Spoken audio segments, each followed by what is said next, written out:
ദൈവത്തിൻ്റെ അതിപരിശുദ്ധമായ നാമം മഹത്വപ്പെടുമാറാകട്ടെ.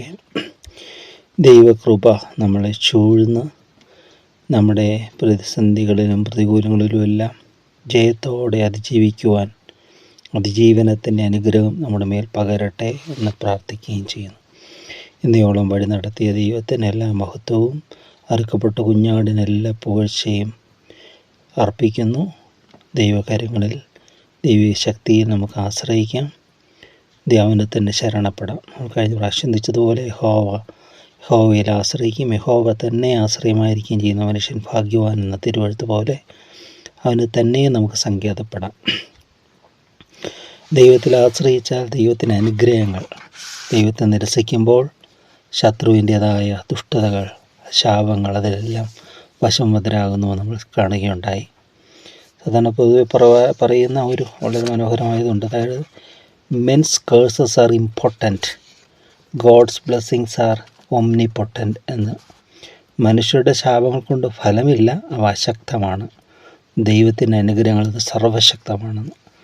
മനുഷ്യൻ്റെ ശാപങ്ങൾ അശക്തമാണ്, അത് നിലനിൽക്കണമെന്നില്ല, അത് അശക്തമാണ്. എന്നാൽ ദൈവത്തിൻ്റെ അനുഗ്രഹങ്ങൾ സർവശക്തമാണെന്ന്. Men's curses are important, God's blessings are ഒംനിപൊട്ടൻറ്റ്.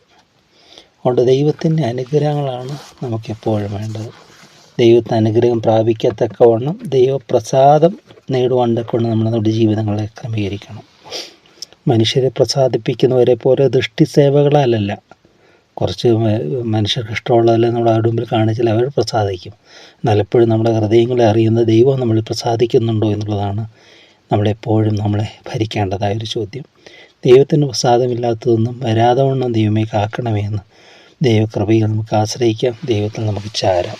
ഇന്നത്തെ പുതിയൊരു സങ്കീർത്തനത്തിലേക്ക് നമ്മൾ വരികയാണ്. 109 ഇസ്കരിയോത്ത് സാംസ്. ഇസ്കരിയോത്താവിൻ്റെ സങ്കീർത്തനം സാധാരണ പറയാറുണ്ട്. കാരണം ആ ശാപങ്ങളെല്ലാം അത് പുതിയ നിയമത്തിൽ അതിൽ നിന്നും പത്രോസ് അപ്പോസ്തലൻ കോട്ട് ചെയ്ത് പറയുന്നുണ്ട്. അവൻ്റെ സ്ഥാനം മറ്റൊരു നിൽക്കട്ടെ, അവന് അങ്ങനെ പറയുന്ന ആ പോർഷൻസൊക്കെ ഉദ്ധരിക്കുന്നുണ്ട് അപ്പോസ്തല പ്രവർത്തികൾ. അപ്പോൾ അതുകൊണ്ട് അങ്ങനെ പറയാറുണ്ട്. എന്നാൽ അതിന് ശേഷം വരുന്നത് 110 സങ്കീർത്തനം മെശിഹായുടെ സങ്കീർത്തനമെന്നും, അതായത് ദൈവത്തിൻ്റെ അഭിഷിക്തൻ്റെ ജയത്തിൻ്റെ സങ്കീർത്തനമെന്നും പറയാം.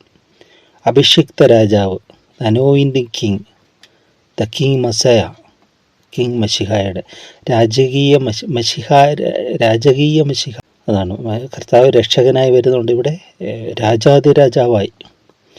110 സങ്കീർത്തനം പലർക്കും ശത്രുക്കൾ തന്നെ ഭയപ്പെടുത്തുന്നതാണ്.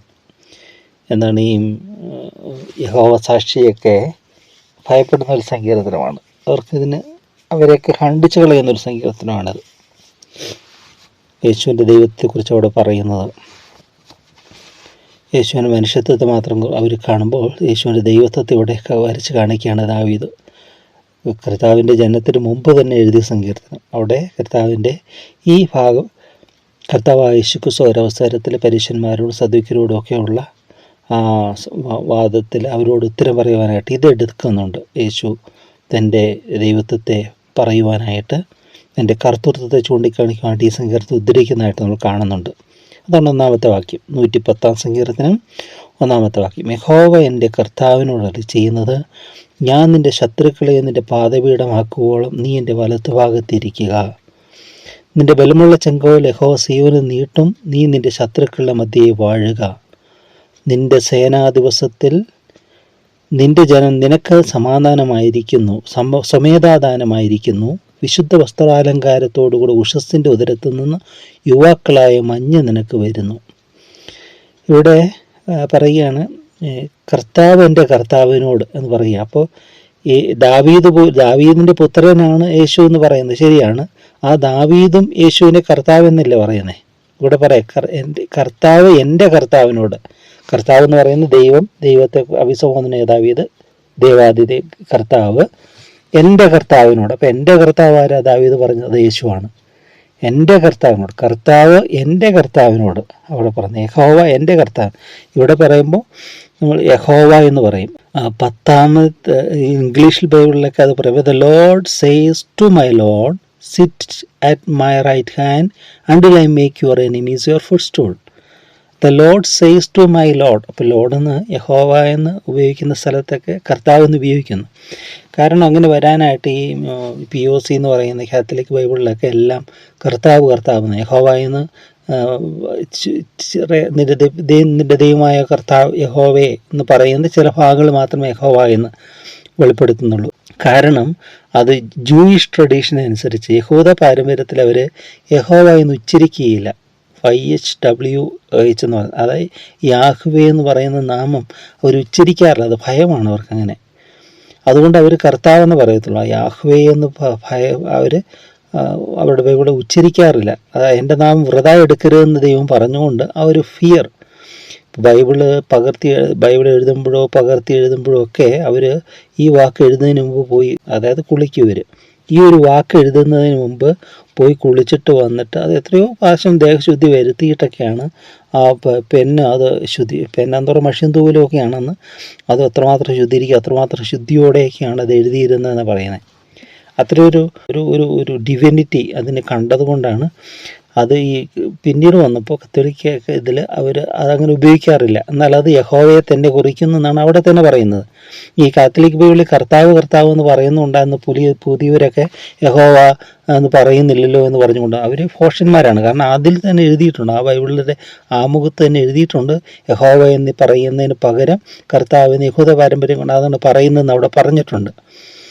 അപ്പോൾ ഏതായാലും ഇവിടെ മലയാളം ബൈബിളിൽ നമുക്ക് കിട്ടിയ ട്രാൻസ്ലേഷൻ യഹോവ എൻ്റെ കർത്താവിനുള്ള ചെയ്യുന്നത് എന്ന് പറഞ്ഞാൽ ദൈവം എൻ്റെ കർത്താവ് ദാവീദായ സംഗീതത്തിന് പറയാം. ദാവീദ് പറയും എൻ്റെ കർത്താവ് എന്ന് പറയുമ്പോൾ ദാവീദ് പോലും എൻ്റെ കർത്താവ് എന്ന് പറഞ്ഞില്ല യേശുവിനെ. അപ്പോൾ പിന്നെ ദാവീദിൻ്റെ സന്തതിയെ നിങ്ങൾ വിളിക്കുന്നത് എങ്ങനെയെന്ന് യേശു ചോദിക്കുകയാണ് പരീക്ഷന്മാരോടൊക്കെ. അവിടെ പറയാണ് യഹോവ എൻ്റെ കർത്താവിനുള്ള ചെയ്യുന്നത്, ഞാൻ നിൻ്റെ ശത്രുക്കളെ നിൻ്റെ പാദപീഠമാക്കോളും, നീ എൻ്റെ വലത്തു ഭാഗത്തിരിക്കുക. ഇവിടെ 3 കാര്യങ്ങളാണ് ഈ വാക്യത്തിൽ ഇവിടെ കാണുന്നതായിട്ട് പറയാം. ഒന്ന് സ്ഥാനപ്പേര്. എന്താ സ്ഥാനപ്പേര്? മെശിഹ, കർത്താവ്, ദ ലോർഡ്, സ്ഥാനപ്പേര്. രണ്ടാമത് സ്ഥാനം. എന്താ സ്ഥാനം?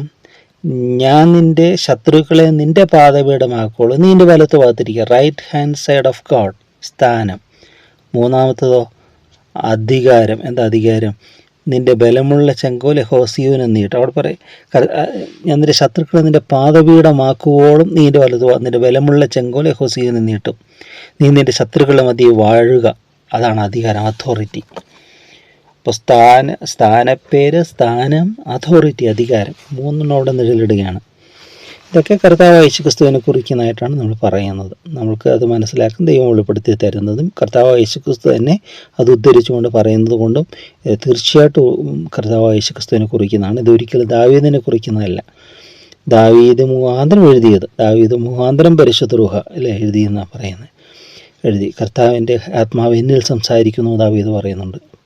ദൈവത്തിൻ്റെ ആത്മാവ് പ്രവചനാത്മാവിൽ എഴുതപ്പെട്ട ഒരു സങ്കീർത്തനമാണതെന്ന് കാണാൻ പറ്റും. തുടർന്ന് നീ എൻ്റെ ബലമുള്ള ചെങ്കോൽ യഹോവ നീട്ടും, നീ നിൻ്റെ ശത്രുക്കളെ മധ്യേ വാഴുക, നിൻ്റെ സേനാ ദിവസത്തിൽ നിൻ്റെ ജനം നിനക്ക് സ്വമേധാദാനമായിരിക്കുന്നു, വിശുദ്ധ വസ്ത്രാലങ്കാരത്തോടുകൂടി ഉഷസ്സിൻ്റെ ഉദരത്തിൽ നിന്ന് യുവാക്കളായ മഞ്ഞ് നിനക്ക് വരുന്നു. നിൻ്റെ സേനാ ദിവസത്തിൽ നിൻ്റെ ജനം നിനക്ക് സ്വമേധാദാനമായിരിക്കുന്നു. അപ്പോൾ ദൈവത്തിൻ്റെ യുദ്ധത്തിൽ ജനം സ്വമേധാദാനം, അതായത് സന്നദ്ധ സേവനത്തിനായിട്ട്, സന്നദ്ധ സേവനം എന്ന് പറഞ്ഞാൽ സ്വമേധയാ തങ്ങളെ തന്നെ ഏൽപ്പിക്കുന്നവർ, നിർബന്ധിച്ചില്ല, സ്വമേധയ യുദ്ധസേവയ്ക്ക് വേണ്ടി തങ്ങളെ തന്നെ അർപ്പണം ചെയ്യുന്നവരുണ്ട്. പട്ടാളത്തിൽ തന്നെ 2 ഇതുണ്ടെന്ന് പറയും, റെജിമെൻ്റ് എന്ന് പറയുമ്പോൾ, അതായത് കൂലിപ്പട്ടാളം എന്ന് പറയും. അവർ തങ്ങളുടെ ഉപജീവനത്തിനോട് മാത്രം ചെല്ലുന്നവരാണ് കൂലിപ്പട്ടാളം എന്ന് പറയുന്നത്. അവർ തങ്ങളുടെ ജീവൻ എങ്ങനെയും സംരക്ഷിക്കാൻ പറ്റുമെങ്കിൽ സംരക്ഷിക്കും, അവർക്ക് ഉപജീവനമാണ് അവരുടെ ലക്ഷ്യം. എന്നാൽ അതേ ഇതിൽ തന്നെ സ്വമേധയാ തങ്ങളെ തന്നെ അർപ്പണം ചെയ്യുന്നവരെ, സ്വമേധയാ, അവർക്ക് പദവിയോ ഒന്നുമല്ല, അവർ രാജ്യത്തിന് വേണ്ടി, രാജാവിന് വേണ്ടി തന്നെ അർപ്പണം ചെയ്യുന്നു. അപ്പോൾ ഇവിടെ പറയുന്ന ദാനമായിരിക്കുന്നതാണ്, സ്വമേധയാ, ആരും മേധിക്കാതെ, ആരും അധികാരപ്പെടുത്താതെ, ആരും ആരും നിർബന്ധിക്കാതെ ജെന്യൂനായിട്ട് തൻ്റെ തന്നെ മനസ്സുകൊണ്ട് അർപ്പണം ചെയ്യുന്നവരാണ് എന്ന് അവിടെ പറയുന്നത്.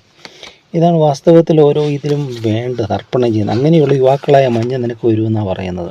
ഈ സൗത്ത് ആഫ്രിക്കയിൽ ഈ അഷാന്തി യുദ്ധവേളയിൽ പശ്ചിമാഫ്രിക്കയിൽ അഷാൻഡി യുദ്ധവേളയിൽ പരേഡ് നടത്തിക്കൊണ്ടിരിക്കുമ്പോൾ ഒരു റെജിമെൻറ്റിൻ്റെ ഒരു കമാൻഡർ സമീപിക്കുകയാണ്. റെജിമെൻറ്റിനെ ഒരു കമാൻഡർ സമീപിക്കുക. അപ്പോൾ പട്ടാളക്കാരിങ്ങനെ നിരവയായിട്ട് നിരക്കി അവർക്ക് പരേഡ് നടക്കുക. അപ്പോൾ അനിവാര്യമായൊരു കാര്യം അപ്പോൾ പറയുക, ഈ കമാൻഡർ പറഞ്ഞു, ഒരു പ്രധാനപ്പെട്ട ഒരു കാര്യം നിറവേറ്റുന്നതിന് വേണ്ടി, അപ്പോൾ ബ്രിട്ടീഷിൻ്റെ കീഴിലാണത്, വിക്ടോറിയ രാജ്ഞിയുടെ, അനിവാര്യമായൊരു കാര്യം നിറവേറ്റുന്നതിന് എനിക്ക് കുറേ പേരെ വേണം. അത് വളരെ അപകടകരമായും മരണഹേതുവായും തീരാം. അപ്പോൾ ഒരു ദൗത്യം ചെയ്യുന്നതിന് കുറേ പേരെ ഇവിടുന്ന് വേണം, രാജ്ഞിയുടെ ഒരു പ്രത്യേക ഇതിനു വേണ്ടി. അപ്പം അത് ഭയങ്കര ആപൽക്കരമാണ് ആ ദൗത്യം എന്ന് പറയുന്നത്, അപകടകരമാണ്, മരണഹേതുവാണ് ഇതിന്. പക്ഷെ അത് രാജ്യത്തിനും രാജ്ഞിക്കും വേണ്ടിയായിരിക്കും. അതിന് സന്നദ്ധതയുള്ളവർ ഒരു ചുവട് മുമ്പോട്ട് കയറി നിൽക്കട്ടെ എന്ന് ആജ്ഞാപിച്ചു. പരേഡ് നടന്നുകൊണ്ടിരിക്കുക. എന്നിട്ട് കമാൻഡർ പുറംതിരിഞ്ഞ് നിന്നു. ആരാ തിരിയുന്ന നോക്കണ്ട, താൻ അറിയണ്ട എന്ന് പറഞ്ഞ് അവർക്ക് നേരെ പുറംതിരിഞ്ഞ് നിന്നു. ചില നിമിഷങ്ങൾ കഴിഞ്ഞ് വീണ്ടും കറങ്ങിത്തിരിഞ്ഞ് പട്ടാളക്കാർ കൈവുമായി നിന്നു. അപ്പോൾ ആ താല്പര്യമുള്ളവർ ഒരു ചൂട് മുമ്പോട്ട് നിൽക്കണം. അവർ നിൽക്കുന്നില്ല അപ്പോൾ അവർക്ക് അദ്ദേഹത്തെ കമാൻഡർക്ക് ആർക്കൊക്കെയാണ് താല്പര്യം. സ്വമേധയാണ്, അപകടകരമായ പ്രയാസം നിറഞ്ഞൊരു പദവിക്ക് വേണ്ടിയാണ് വിളിക്കുന്നത്. ഇദ്ദേഹം തിരിഞ്ഞു നിന്ന് നോക്കിയപ്പോൾ ആരും അനങ്ങിയിട്ടില്ല. ഉടനെ ഇദ്ദേഹം ചോദിച്ചു, എന്താ ആർക്കും താല്പര്യമില്ലേ, ആരും അതിനുവേണ്ടി സന്നദ്ധരല്ലേ എന്ന് തിരിഞ്ഞ് നോക്കിയപ്പോൾ അതിന് പട്ടാളക്കാരുടെ മറുപടി പട്ടാളക്കാരെന്നെ പറഞ്ഞറിയാം, ഈ നിര മുഴുവൻ ഒരു ചുവട് മുമ്പോട്ട് കയറി നിന്നതാണ് സാറെന്ന് പറഞ്ഞു. എല്ലാവരും ഒരു ചുവട് മുമ്പോട്ട് കയറി നിൽക്കുക.